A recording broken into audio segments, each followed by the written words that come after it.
This group has mostly veterans. I know you're coming in and installing a new system. Why was it so important to get veterans in every single important spot on the roster?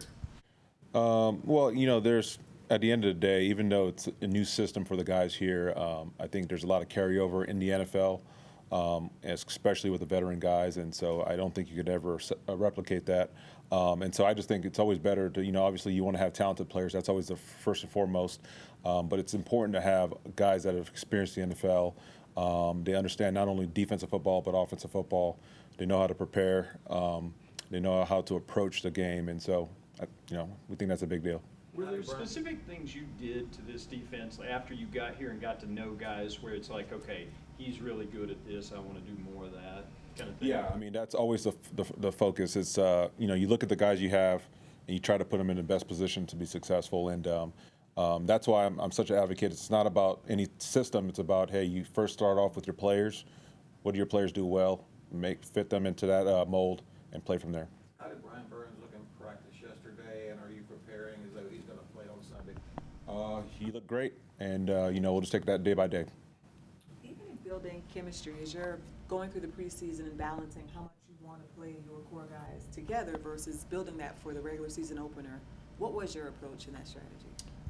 Combination. It's an approach of you want guys to be able to work together, communicate with each other, and all that stuff, and also developing individuals. And so we try to take that blend because the nature of the beast is that sometimes availability is not always it's in question. So we have to be able to have guys that are used to working with each other, but also have guys that could fill in. What have you seen from Justin Houston in his first couple weeks here? Oh, he's a stud. Yeah, he's a stud. He's a professional, first of all. He knows how to come into work every day, do the work, take care of his body, study, great in meetings, great on the field. He's another coach on the field, essentially. He's been great, and he still has a lot of ability left in his body. I know we haven't been able to. Sorry, has he been mentoring the rest of the pass rush? Mentoring the edge guys, mentoring everybody, mentoring me. So it's been great. I know we haven't gotten to talk to you a lot, but that nose tackle position has been a topic for us. You had a lot of movement there. Why does Shai fit there right now? Well, we're always looking for the best combinations. I would say this, that the nose is important, but so are the ends, and so is everybody. And our interior three guys specifically, we're not really asking them to play any different. So we're not really asking the nose to play dramatically different than our ends. A lot of the techniques carry over. And, at the end of the day, you want guys that are versatile, because when you get into a game plan with your substitution patterns, you don't want to be limited by guys that can only play one spot. With Thurman and Ray, I mean, not a lot of people have familiarity with them relative to your starters in that group. What have they shown you throughout the preseason that kind of made you comfortable going into a year with those two? They've done a great job. They've gotten better. It's kind of fortunate and unprecedented to find guys that late that make the team and are going to be big time contributors. And they've done a great job. Coach Walsh has done a great job with them, and they've gotten better and better. They play the way we want to play. They stay square. They hit blocks. And their football acumen has continued to grow within our system, and so we're excited about it. You mentioned coming in late. I mean, how long did it take for you to kind of watch practice and say, all right, we might have something here?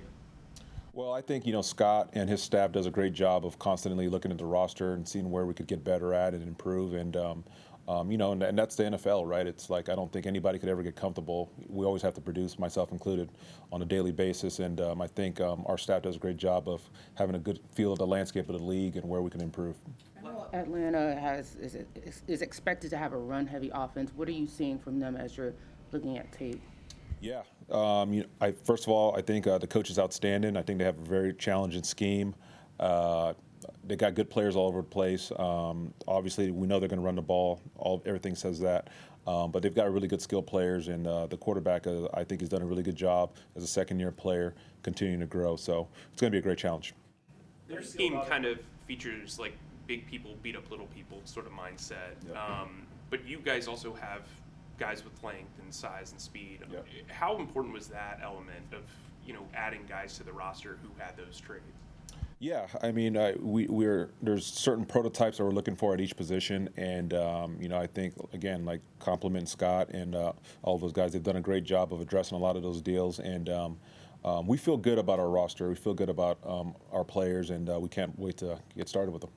How do you feel about Atlanta listing a joker position for Patterson? I haven't paid attention to that, to be honest with you. So I'm just, I'm not looking too much into that. I'm just watching the film. Frank was sort of laughing the other day, and somebody said didn't have a good sense for what the defense was going to be about this year because Say that one more time, please. I'm sorry. Frank last week said that somebody asked that we don't know what the defense is going to look like because so many of the guys didn't play a lot in the preseason, and Yeah. Frank sort of laughed and said, "Good." Yeah. Was it almost frustrating though when you're trying to put in something new that you don't have that familiarity in a game? I don't think so. You're developing techniques and skills and fundamentals in training camp, and once you get to the game, the regular season, I should say, so much of it is game plan specific, and I feel really, really good about the foundation that we built in the off season and in training camp, and at the end of the day, you got to go play football, and I feel like we're in a good position to do that. So.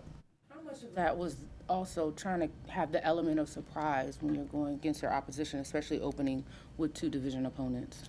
Yeah, that's obviously, not obviously, but that's a big part of it.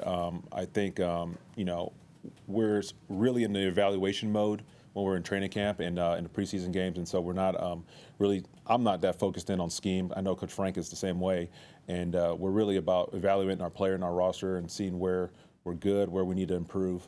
Then obviously when we get to this point, we need to go win games, and so that's the forefront.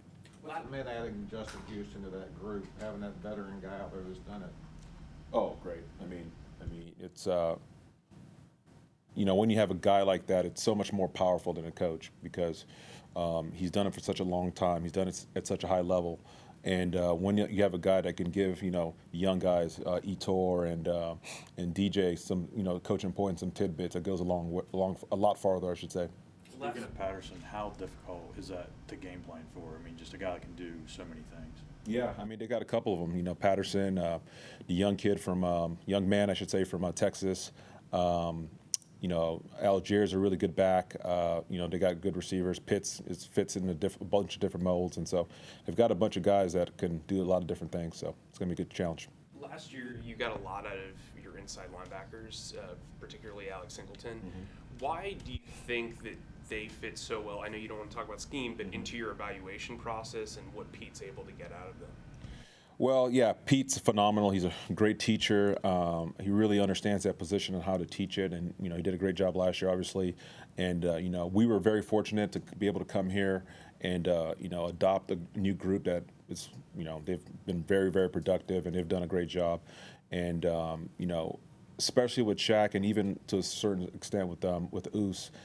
We're dealing with the guys that have played for a long time and have a lot of experience, and we're gonna try to help them and put them in the best positions. But we're also learning a lot from them too. So You design this defense so that the guys can be more responsive and play freer. How does that help you against an opponent this week, which is one of the most disciplined offenses?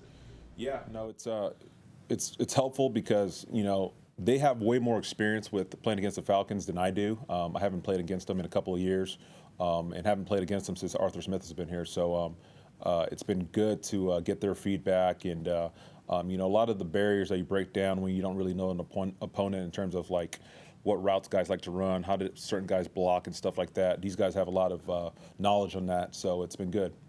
How's Derrick Brown's role changing from what he was in that 4-3 to this 3-4, and how has he adjusted?